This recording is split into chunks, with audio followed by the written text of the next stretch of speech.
გამომდინარე კიდე რომ ეს არჩევნები ნებისმიერი გამოუპირებელი შეფასებლის შეხედულებიდან გამომდინარე და შეფასებიდან გამომდინარე ჩატარდა სამართლიანად უპირველეს ყოვლისა და მთავარი რა არის არჩევნებში რომ ნებისმიერ მოქალაქეს ჰქონდა გამოეხატა თავისუფლად თავისი აზრი და დაიფიქსირებინა თავისი პოზიცია და დაიკეთებინა არჩევნები. მთავარი არის რომ არჩევნების პროცესმა მოგესალმებით, რაც შეეხება განცხადებას, რომელსაც რა პოლიტიკურმა პარტიამ მოაწერა ხელი, ეს არის უპირველეს ყოვლისა შეფასება 2016 წლის 8 ოქტომბრის საპარლამენტო არჩევნების.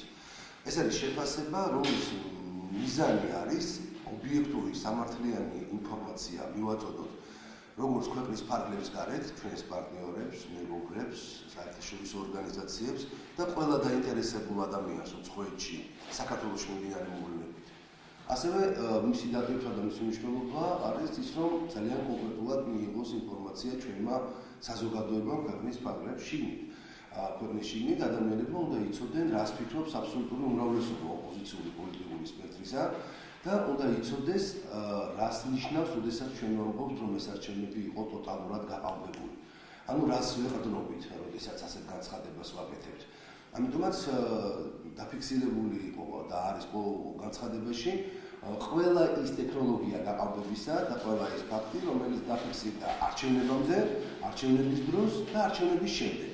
არჩევნებამდე ის თუ როგორ ხელისუფლებამ არ შეასრულა თავისი განაპირები და არ შეცვალა საარჩევნო სისტემა, ის თუ როგორ გააუარესა პოლიტიკური პარტიების მდგომარეობა ოპოზიციური პოლიტიკური პარტიებისათვის მათი კანონით გათვალისწინებული რესურსების წართმევის გზით, არჩევნების დღეს როგორ ხდებოდა გაყალბების პროცესი თითოეულ დღის განმავლობაში, როგორ ხდებოდა მანიპულირება კარუსელებით, როგორ არ ხდებოდა მარკირების პროცესის განხორციელება, როგორ იყო დარღვეული ძალიან ხშირად ფარულობა არჩევნების, როგორ იყო ძალადობრივი ფორმები გამოყენებული, როგორ მოქმედებდა ძალოვანი სტრუქტურების უცი და ასე შემდეგ.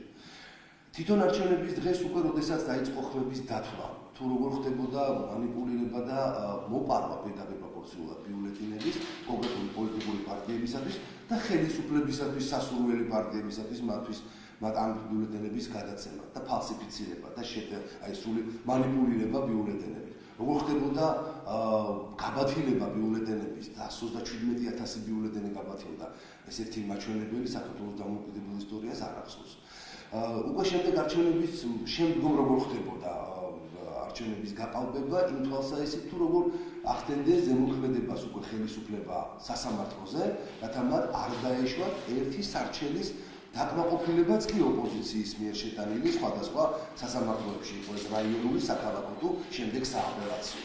რომ არ მომხდარიყო შემთხვევით ერთი უბნის გახსნაც კი, რასაც ითხოვდა ოპოზიცია, რომ გადათვლილიყო ბიულეტენები და ელემენტარულად რეალობა წარმოჩენილიყო და ყველას დაენახა. ვართ ჩვენ მართლები და ჩვენი ძალიან მაგალი ეჭვები და ჩვენს ხელთ არსებული ინფორმაცია დადასტურდებოდა, თუ ხელისუფლება აღმოჩნდებოდა მართალი, რომელიც ამტკიცებს, რომ ეს იყო ჯერ არ ნახული არჩევნები, ისეთი სამართლიანი და ობიექტური. მაგრამ აი ამის განცხადების მიუხედავად ხელისუფლებამ ვერ გაბედა ერთი საარჩევნო უბანიც კი რო გაეხსნა. არადა ჩვენ ვხედავთ, რომ თუნდაც შეერთებულ შტატებში აგერ საუბარი არის 3 შტატის მთლიანად გადათვლაზე. იმიტომ რომ არსებობს გარკვეული ეჭვები და წარმოიდგინეთ, ახლა ჩვენ ქვეყანაში თურმე ერთი წამითაც არ მომხდარა ისეთი დარღვევები და ისეთი ობიექტური არჩევნები ჩავატარეთ, რომ აქ საერთოდ არც არის საჭირო გადათვლაზე საუბარი და შეერთებულ შტატებში კიდე 3 შტატის გადათვლას აპირებენ. ანუ ჩვენ უკეთეს არჩევნებს ვატარებთ თურმე. ანუ ეს არის საკითხები, რომლის გამოძიება უნდა მოხდეს? რა თქმა უნდა, ეს არის ის საკითხები, რომლის გამოძიების თვალსაზრისით ჩვენ ეს პოლიტიკური პარტიები, ოპოზიცია ძალიან სერიოზულ ზადყოფნას ვაცხადებთ ჩართვის თვალსაზრისით, თუმცა რომ ვთქვათ, რომ რამე განსაკუთრებული იმედები გვაქვს ამ თვალსაზრისით, ნამდვილად არა. ამ შემთხვევაში პარლამენტში სავარაუდოდ გააქტიურდება საკითხი, რომელიც უკავშირდება პარლამენტში საგამოძიებო კომისიის შექმნას, რომელსაც ერთ-ერთი ხელის მომწერი ამ ცხრა პარტიას შორის საპარლამენტო პარტია პატრიოტთა ალიანსი აცხადებს და რა თქმა უნდა ეს პროცესი იქნება, მაგრამ ძალიან დიდი ეჭვი მაქვს, რომ ხელისუფლება ამას დათანხმდეს. იმიტომ რომ ქართული ოცნება ყველანაირად გახდა ნაციონალური მოძრაობა ნომერი 2. როგორც კი მას რეიტინგულად გაუჭირდა, მაშინვე გამოიყენა გაყალბების ტექნოლოგიები, მაშინვე მთლიანად 73-დან 73 მაჟორიტარი მოიგო, ეგრეთ ასე ვთქვათ მოიგო, მიისაკუთრა ეგეთი რამ კომუნისტური პარტიის შემდეგ არავის გაუკეთებია, რომ 100-დან 100% წაეღო ხმებით და შესაბამისად მივიღეთ შედეგი, რომ პირდაპირ პროპორციულად დაემსგავსა ნაციონალურ მოძრაობას. აყალბებს არჩევნებს როგორც კი უჭირს და რა თქმა უნდა დარწმუნებული ვარ ის დაემსგავსება საგამოძიებო კომისიებთან დაკავშირებით მიდგომებთან მიმართებაში. ის საგამოძიებო კომისიას არ დაუშვებს, იმიტომ რომ ყველამ კარგად ვიცით და ყველამ კარგად დაინახა, რომ გახსნილიყო თუნდაც ერთი უბანი, ეს გამოიწვევდა დომინოს პრინციპით, გასახსნელი იქნებოდა შემდეგ 3702-ზე. აქედან გამომდინარე ხელისუფლებამ ზუსტად იცოდა თუ როგორი და ჩასვლილი ქონდა ამ უბნებში და რომ ის არ უნდა გაეხსნა, იმიტომ რომ სიმართლე გამომზეურდებოდა. ამიტომაც ეს ყველაფერი გამოიწვევდა, როგორც დღეს ამბობენ, შეცვლიდა თუ არა შედეგებს. დიახ, შეცვლიდა შედეგებს, ნამდვილად შეცვლიდა შედეგებს და ხელისუფლება 48%-ით ძალიან მაღალი ალბათობით საკონსტიტუციო უმრავლესობას ვეღარ მიიღებდა და 115 დეპუტატით ვერ იქნებოდა 3/4-ით პარლამენტში წარმოდგენილი. აი ეს ნონსენსი და ეს აბსურდი არ დაფიქსირდებოდა, რაზეც შეიძლება ითქვას, რომ დაფცინის მთელი მსოფლიო 48%-ით პარტია, რომ ზის 115 დეპუტატით 150 კაციან პარლამენტში. რაც შეეხება მეორე მიმართულებას სტრასბურგს. ამიტომ ამბობთ, რომ ძალიან დიდი ალბათობით ეს საგამოძიებო კომისია ხელისუფლების მხრიდან არ იქნება მიღებული, მაგრამ მისი გააქტიურება საჭიროა, იმისათვის რომ ყველას დავანახოთ, რომ ხელისუფლება ამაშიც ერთ-ერთში დაემსგავსა ნაციონალურ მოძრაობას. რაც შეეხება სტრასბურგის საკითხს, ჩვენ დემოკრატიულ მოძრაობა პრაქტიკულად ყველა ინსტანცია გავიარეთ, ყველა ვთქვათ სასამართლო დონეზე იყო გასაჩივრებული ჩვენ გავასაჩივრეთ შემაჯამებელი ოქმი, გავასაჩივრეთ კონკრეტული ოქმები უბნებიდან, ვითხოვდით არას გახსნას უბნების და პრაქტიკულად საქართველოში არსებული ყველა სამართლებრივი ვთქვათ მექანიზმი ამოწყურულია. დღეს დარჩა ერთადერთი ამ მიმართულებით ეს არის სწორედ სტრასბურგში გასაჩივრება, ჩვენ ამასაც გავაკეთებთ, რამდენადაც ჩვენთვის ცნობილია ამას აპირებენ ლეიბორისტებიც.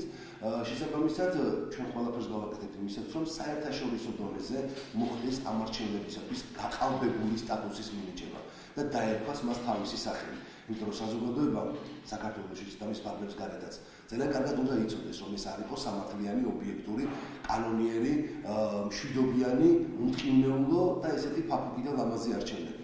ეს იყო ტოტალურად გაყალბებული არჩევნები და ამაზე პასუხი ხელისუფლებამ უნდა აღოს, იმიტომ რომ გაყალბებულ არჩევნებზე, ესეთ ტოტალურად გაყალბებულ არჩევნებზე ტრადიცია გვაქვს. ხელისუფლება ყოველთვის საქართველოში აგებს ხოლმე პასუხს. აგო წინის წინამაც, აგო წინამაც და აგებს დღევანდელიც. იმიტომ რომ არჩევნების გაყალბება ეს არის ყველაზე მნიშვნელოვანი ადამიანის უფლების უგულებელყოფა. ადამიანის უფლების იყოს ხელისუფლების წყარო. დღეს ჩვენ გვყავს ხელისუფლება, რომელიც უმცირესობით ბრძანდება უმრავლესობაში, რაც არის ქართველი ერის შეურაცხყოფაც და ჩვენი ქვეყნის რეალური სიცხვილის საერთაშორისო ასპარეზი.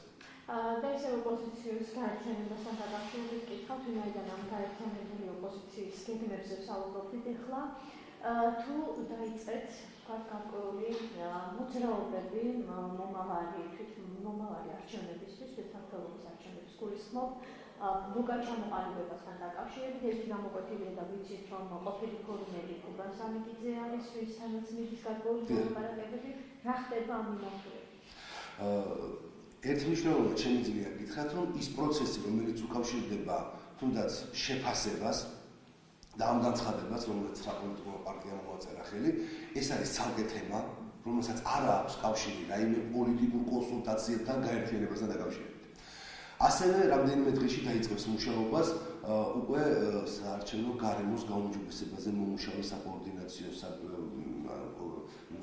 პოლიტიკური ჯგუფი, რომელიც შეიმუშავებს კონკრეტულ საკანონმდებლო რეგულაციებს უკვე საარჩევნო კოდექსში შესატანს, იმისაც რომ ადგილობრივი არჩევნებისათვის პრინციპი რამდენ პროცენტსაც აიღებს პარტია, იმდენი პროცენტით შევიდეს პარლამენტში, კანონით იყოს დაცული. ამ ჯგუფსაც ეს არანაირი კავშირი არ აქვს პირდაპირ ამ შემთხვევაში რაიმე კონკრეტულ პოლიტიკურ კონსულტაციებთან, თქვათ, გაერთიანებასთან დაკავშირებით. ეს არის თემატური ჯგუფი.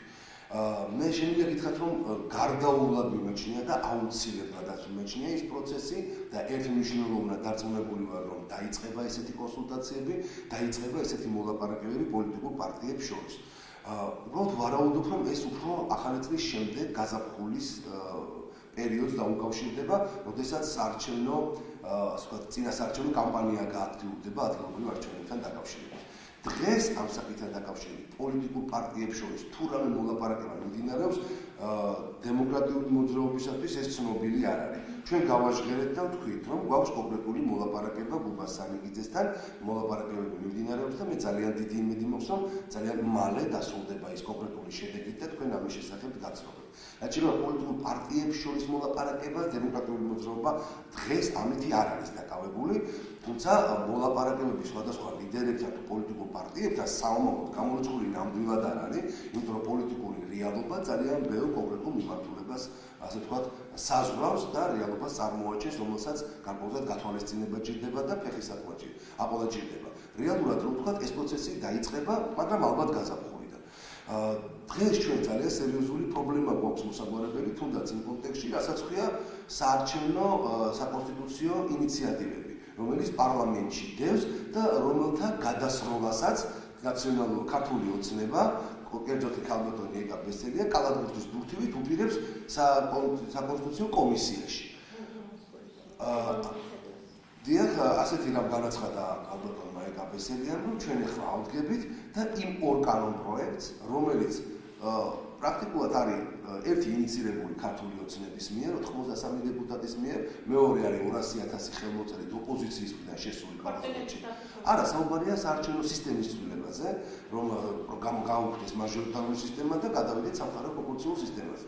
ეს ორივე კანონპროექტი კონსტიტუციის დევს პარლამენტში, ისინი უკვე იგივეობრივია, მათ შორის განსხვავება მარტო იყო 2016 წლამდე და 2016 წლის შემდეგ, დღეს უკვე ეს განსხვავება აღარ არსებობს და რაც თავარია, ამ ორ კანონპროექტს გავლილი აქვს სახალხო განხილვის მთელი პროცედურები. ერთი თვის განმავლობაში დეპუტატები დადიოდნენ და ამ კანონს თავთავიანთი საინიციატივო ჯგუფებით აცნობდნენ მოსახლეობას სხვადასხვა ქალაქებსა თუ სოფლებში თუ რაიონულ ცენტრებში თუ მუნიციპალიტეტებში და მთაში და ბარში. ანუ საზოგადოებისათვის ეს ინიციატივები უკვე ცნობილია და საზოგადოება ვიზირება მისცა მათ წაიგეთ ახლა ეს დოკუმენტები და კენჭისყრაზე დააყენეთო. ანუ შესაბამისად ყველაფერი მზად არის იმისათვის, რომ ეს ორი კანონპროექტი პარლამენტმა კენჭისყრაზე დააყენოს და თავის პოზიცია დააფიქსიროს. ეხლა ნახეთ რა ხდება, უცებ ახალმა პარლამენტმა გადაწყვიტა თავიდან მოიშოროს ეს ორი კანონპროექტი, ანუ მოიხსნას პასუხისმგებლობა და აცხადებენ, რომ ჩვენ ახლა ეს უნდა დავაბრუნოთ საკონსტიტუციო კომისიაში, რომელიც ჯერ არ შექმნა და რომელიც იმუშავებს თუ არა ღმერთმა უწყის საერთოდ. იმიტომ ჩვენ გვაქვს გამოცდილება 3 წელიწადი ესეთი საკონსტიტუციო კომისია იყო წინა პარლამენტში და ერთი სხდომა არ ჩაუტარებია. ანუ ისე გარდაიცვალა ეს კომისია 2016 წლის არჩევნები, ასე ვთქვათ, პარლამენტის დასრულებისთანავე, როგორც დაიწყო, იმიტომ დაწყებიდან მოყოლებული თვალის გახელაც ვერ მოასწრო, იმიტომ ერთი სხდომა არ ჩატარებულა. ამიტომ არავინ არ იცის იმის ეს კომისია შეიქმნება, არ შეიქმნება, თუ შეიქმნება, იმუშავებს, არ იმუშავებს. მაგრამ თავარი არის, რომ ამას არგუმენტი აქვს ეგეთი ქართულ ოცნებას და ქალბატონ ეკა ბესელიას, რომ თურმე ეს კანონპროექტები განხილვის საგანი უნდა გახდეს საზოგადოების. აბა რა იყო მოსახლეობასთან კონსულტაციები, რა იყო საზოგადოებრივი განხილვის ჯგუფის მუშაობა, რა იყო აბა მთელი ერთი თვის განმავლობაში ამ კანონპროექტების საზოგადოებისთვის გაცნობა, ეს ყველაფერი ესე იგი ბლეფი და ტყუილი იყო და ეს ყველაფერი ამისათვის არ მომხდარა, არა და კანონი ამას საზღვრავს და ეს პროცედურები ჩატარდა. ანუ საუბარია იმაზე, რომ ქართულ ოცნებას აღარ უნდა მაჟორიტარული სისტემის გაუქმება. იმიტომ რომ და ეხლა ბრალდება ეს ყველაფერი ახალ დეპუტატებს. იქ თალაკვაძეს და ამის კიდეს ხოც დაბრალდებათ ალბათ, რომლებიც აცხადებენ, რომ თურმე მაჟორიტარული სისტემა არ უნდა გავაუქმოთ. უცებ შეუყვარდათ ამ ახალგაზრდებს მაჟორიტარული სისტემა და გიждდებიან აუდათ მათი გაუქმება. და უნდათ რომ და მარტივად გასაკითხი, უნდათ რომ 2020 წელს ასევე მაჟორიტარული სისტემით და 73 დეპუტატის ასე ვთქვათ ჯიბეში ჩადებით მოიპოვონ უმრავლესობა. იმიტომ რომ ქართულმა ოცნებამ დაინახა, რომ სხვანაირად ის უმრავლესობას ვერ იღებს. ადგილობრივ არჩევნებზე 54% აიღეს და რომ არა მაჟორიტარული სისტემა ვერ ეყოლებოდათ უმრავლესობა, საპარლამენტო არჩევნებზე 48% აიღეს და რომ არა ეს მაჟორიტარული სისტემა და მაჟორიტარები 73 ვერ ეყოლებოდა ჩვეულებრივი უმრავლესობაც კი, არათუ საკონსტიტუციო. ამიტომ ხედავს ქართული ოცნება, რომ მათ არა აქვთ ერთი ადგილი მოიგონ არჩევნები მაჟორიტარული სისტემის გარეშე. ამიტომ მაჟორიტარული სისტემა კბილებით უნდა შეინარჩუნონ, მიუხედავად იმისა, რომ წლების განმავლობაში ისინი ამ სისტემას ებრძოდნენ და ამ სისტემასთან ბრძოლაში თავს იკლავდნენ და 17 დღეში მშილობდნენ და საკაცით გამოგქონდა ისინი კარვებიდან. მაგრამ დღეს ეს აღარ აწყობთ. დღეს ჭირდებათ მაჟორიტარული სისტემა. ამას ქვია პოლიტიკური ვირეშმაკობა, მათხვარობა და აფერისტობა. საზოგადოებას ისინი ატყუებდნენ არჩევნების წინაც 2012 წლის. ატყუებდნენ, როდესაც ინიციირებას უკეთებდნენ 93 დეპუტატის ხელმოწერით, რომ ჩვენ შევცვლით მაჟორიტარულ სისტემას და გადავალთ პროპორციულზეო. და ატყუებენ ეხლა. იცით რას ატყუებენ?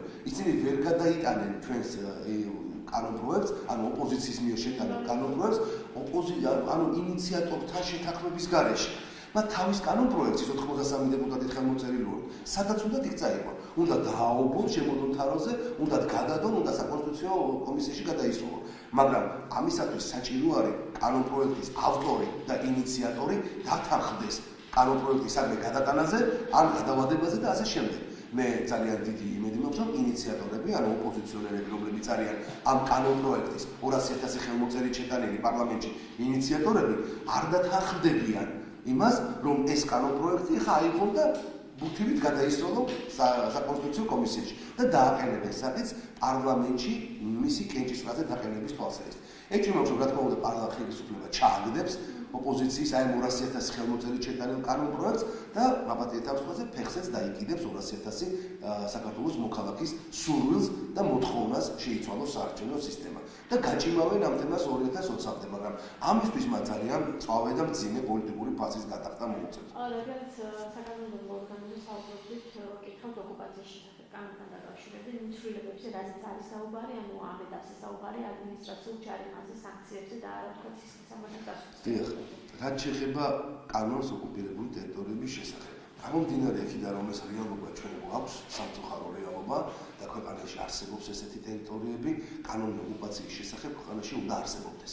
და ეს კანონი, ამ კანონის მიზანია კონკრეტულად განსაზღვროს თუ რა ტერიტორიაზე არის ოკუპაცია გახორციელებული, რა კონკრეტულ ფარგლებში და რა მექანიზმები, რა ეკონომიკური საქმიანობის მიმართულებით უნდა მოხდეს იქ, ასე ვთქვათ, აქტივობა კანონის საზღვრავს აი ამ კონკრეტულ დეტალებს.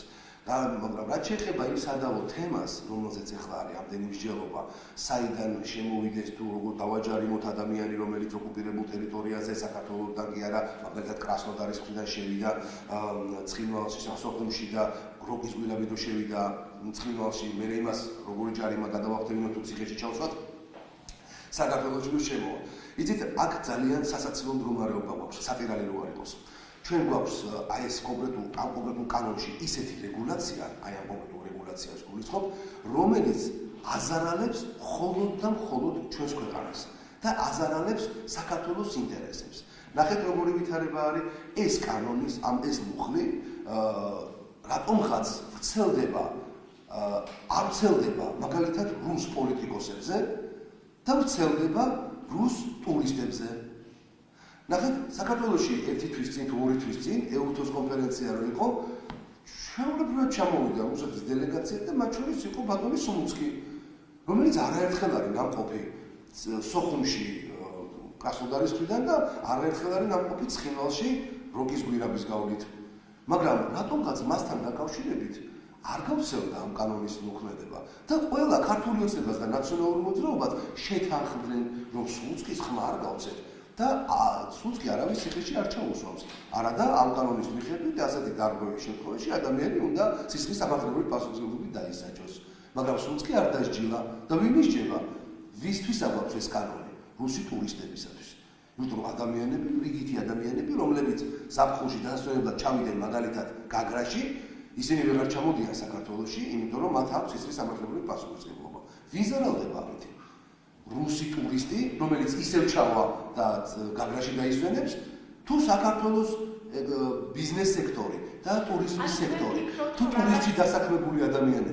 ანუ პოლიტიკოსებზე არ ვრცელდება, როცა უნდა და როგორც უნდა, მაშინ ჩამოვლენ და ამაზე მათ ხმას არავინ არ გასცემს და დავერიეთ ამ კანონით რუს ტურისტებს, რომლებსაც უნდა საქართველოში ჩამოსვლა, აქ ფულის დახარჯვა, საქართველოში დასვენება, მაგრამ იმის გამო რომ ოდესღაც ისინი ჩასულები იყვნენ და გაგრაში დაისვენეს 10 დღე, ამის გამო ისინი საქართველოში და სხვა ტერიტორია საქართველოს ასე ვთქვათ კონტროლირებად ტერიტორიაზე ვეღარ შემოვლენ. ეს იმას ნიშნავს, რომ სრულებების საჭიროა. რა თქმა უნდა, მაგრამ მერწმუნეთ რომ ამ მუხლის შერბილება იმ თვალსაზრისით რომ 400 ლარიანი ჯარიმა დავაკისროთ ჩვენ აი ამ ადამიანებს, თუნდაც აი ამ რიგით რუსეთის მოქალაქეებს, რომლებსაც საქართველოსთან მიმართებაში ტურისტული ინტერესები აქვს და სხვა არაფერი.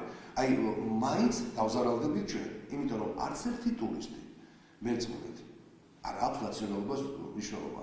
არც ერთ ქვეყანაში არ ჩავა თუ მაინც ის რომ საზღვარზე გადასვლისთანავე მას გადაახტევინებენ 400 ლარ ჯარიმას. 400 ლარი რუსეთის რუსულ რუბლზე არის 14000 რუბლი. 14000 რუბლი ძალიან ხშირი ხელფასია რუსეთში ერთი თვის. და წარმოიდგინეთ ახლა ერთი თვის ხელფასო გადაახტევინებენ ტურისტს იმისათვის რომ მან საქართველოში არსებული რაღაც კონკრეტული კანონის კონკრეტული მუხლი დაარღვია. რა მოხდება? ის უბრალოდ არ ჩამოვა საქართველოში. ჩვენ აი ამ კანონის, აი ამ მუხლის მეშვეობით ხო კარგავდით და ისევ აი ამ ცვლილებების მიუხედავად მაინც გავაგრძელებთ დაკარგვას მილიონობით დოლარის და მილიონობით ანუ თქვენი რას ფიქრობთ? იმ ადამიანები არ ჩამოვიდნენ აქ. ნაწილი პოლიტიკოსების ამბობს, რომ ეს რამე საერთოდ გასაუქმებელი. არა, გასაუქმებელი არ არის მარტივი მიზეზის გამო. საქართველოში არსებობს ოკუპირებული ტერიტორიები და ჩვენ მასთან მიმართებაში კონკრეტული საკანონმდებლო რეგულაციები გვჭირდება. ანუ თავიდან უნდა გადაიხადოს ეს აი ეს კონკრეტული, ამ კონკრეტული კიდევ ოკუპაციაში შესახებ კანონის საზღვრავს რა ტერიტორია არის ოკუპირებული და კონკრეტულად როგორი საქმიანობა და ეკონომიკური რეგულაციები უნდა არსებობდეს ამ ტერიტორიაზე. ეს არის ამ კანონის ძირითადი მიზანი. და ის კონკრეტული მუხლი ამ კანონის, რომელიც ადამიანების შესვლა-გამოსვლას უკავშირდება ოკუპირებულ ტერიტორიაზე სხვადასხვა პუნქტებიდან, საქართველოს კონტროლირებადი თუ არაკონტროლირებადი პუნქტებიდან, ეს მუხლი გვაზარალებს მხოლოდ ჩვენ, ქართველებს. და საქართველოს მოქალაქეებს, რომლებიც ჩართულები არიან ტურიზმის ბიზნესში, საქართველოს ეკონომიკას, რომლის ნაწილია ტურიზმის ბიზნესი და ზოგადად საქართველოს ბიუჯეტს აკლდება უზარმაზარი რაოდენობით თანხა, იმიტომ რომ უზარმაზარი რაოდენობით ადამიანები ვერ ჩამოდიან საქართველოში დასასვენებლად. ყოველწლიურად აფხაზეთის ოკუპირებული აფხაზეთის ზღვისპირეთში ისვენებს დაახლოებით მილიონი რუსი მოქალაქე. ამ მილიონ რუს მოქალაქეს არ ვამბობ 100%, მაგრამ ძალიან დიდ ნაწილს ძალიან ხშირად დაუფიქსირებია, რომ მათ აქვს სურვილი საქართველოში ჩამოვიდნენ. ანუ თბილისიდან შემოვიდნენ, დანარჩენ საქართველოს კონტროლირებად ტერიტორიაზე შემოვიდნენ და საქართველოს სხვა რეგიონებში დაისვენონ. მაგრამ ჩვენ თვითონვე ჩვენი ხელით შევუქმნით მათ ისეთი კანონმდებლობა, რომელიც მათ უბრალოდ უზღუდავს ამ საშუალებას. არა და ის რიგითი ადამიანები, რომელსაც საქართველოს ტერიტორია, აფხაზეთიც, სვანეთიც, სამეგრელოს და კახეთიც ტურისტული მიმართულებით არის საინტერესო, მათთვის არ აქვს მნიშვნელობა პოლიტიკურ საკითხებს, ხო? ვისთვისაც პოლიტიკურ საკითხებს აქვს მნიშვნელობა, მაგალითად როგორც გითხარით, რუსეთის დელეგაციის წარმომადგენლები, რომლებიც სექტემბერში თბილისში ბრძანდებოდნენ, მაგალითად ბატონი სლუცკი, ხო? მას არავითარი პრობლემა არ ეხება. შეთანხმდებიან ქართული ოცნება და ნაციონალური მოძრაობა, რომ მოდით ამას ხმა არ გავცეთ ამ დელეგაციას და მე რა რომ მათ მილიონჯერ აქვს დარღვეული ეს ჩვენი კანონი. მაინც ხმა არ გავცეთ და ისე ჩამოვიდნენ ისინი და ისე წავიდნენ, რომ კაციშვილს არ უხსენებია და არ უთქვამს, რომ თქვენ დაარღვიეთ ოკუპაციის შესახებ კანონია. არა, ანუ ესე იგი შერჩევითი მიდგომა პოლიტიკოსებზე არ ვრცელდება და ჩვეულებრივ რუს ტურისტებს დავერიეთ ამ კანონის ამ მუხლით. რაც მე მგონი აბსურდია, იმიტომ რომ არ შეიძლება ქვეყანას კონდეს კანონი, უბრალოდ კანონში რაღაც კონკრეტული რეგულაცია, რომელიც მისი ქვეყნის წინააღმდეგ მოქმედებს და მის ქვეყანას აზარალებს. ამიტომაც ამ მიმართულებით ეს მუხლი ასე რბილად შესაძლებელი კი არა, მხოლოდ ჯარიმის შემოფარული და მეორე ჯერზე სისხლის სამართლებრივი პასუხისმგებლობა, არამედ სერიოზულად არის გადასახადი და შესაძლებელი.